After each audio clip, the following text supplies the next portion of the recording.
kaya ko na yung sarili ko. Tsaka ikaw naman, Tyrone, huwag kang didikit-dikit sa akin, ha? Pinag-usapan na natin to. Huwag ka mag-alala. Pagdating naman sa school, hindi tayo magkakilala. Dapat lang.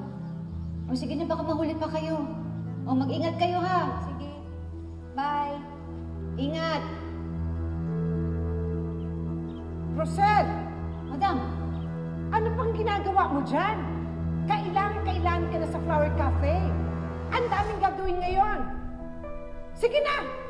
Kumilos ka na! Opo. Attorney, pinatawag kita dahil may mahalaga tayong pag-uusapan. Sure. Ano ba yon?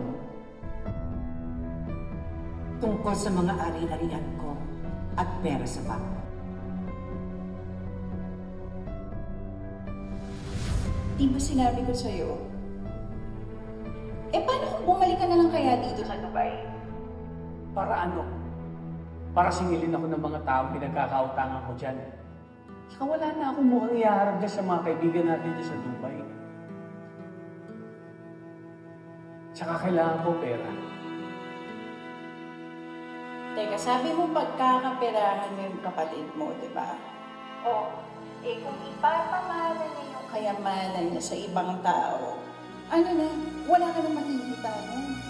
Hindi naman ako papayag ng gano'n na iba ang makikinabang sa kayamanan niya. Ako kapatid, di dapat lahat nasa akin yun.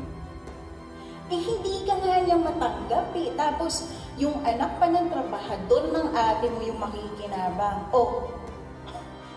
Kung mangyari yun, paano mo mababawi yun? Unless magkakaroon ako ng connection sa pamilya nila. Connection? Siguro pakakasalan ko yung nanay ni Tyler. Para magkaroon ako ng karapatan sa kayamanan nila.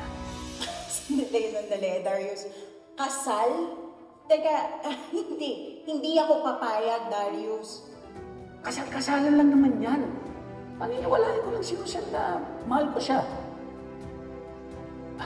Pakikinabangan mo rin ito para sa future natin. Ano ka ba? Darius, hindi. Hindi ako papayag dyan sa iniisip mo, ah. Paano kung... Sisiguraduhin kong laro lang ang lahat. Okay? Magtiwala ka sa akin. Mahal kita. Sa next month, matatapos ang kontrata ko dito. Uuwi ako dyan para mabantayan kita. Ha? Sisiguraduhin ko na hindi ka mahuhulog dun sa babae.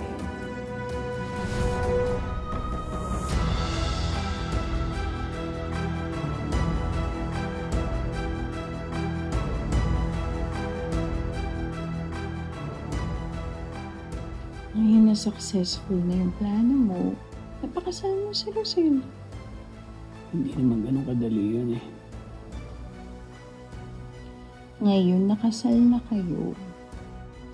Siguraduhin mo lang na hindi ka mahuhulog sa babae na yun, ha? Baba, ako pa!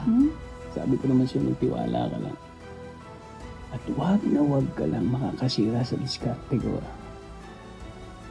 Huwag kang magpapakita kay Rosel.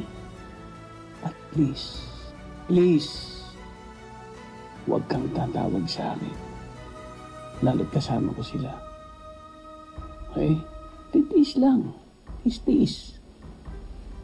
Ay, kailangan kasi huwag masira plano ko.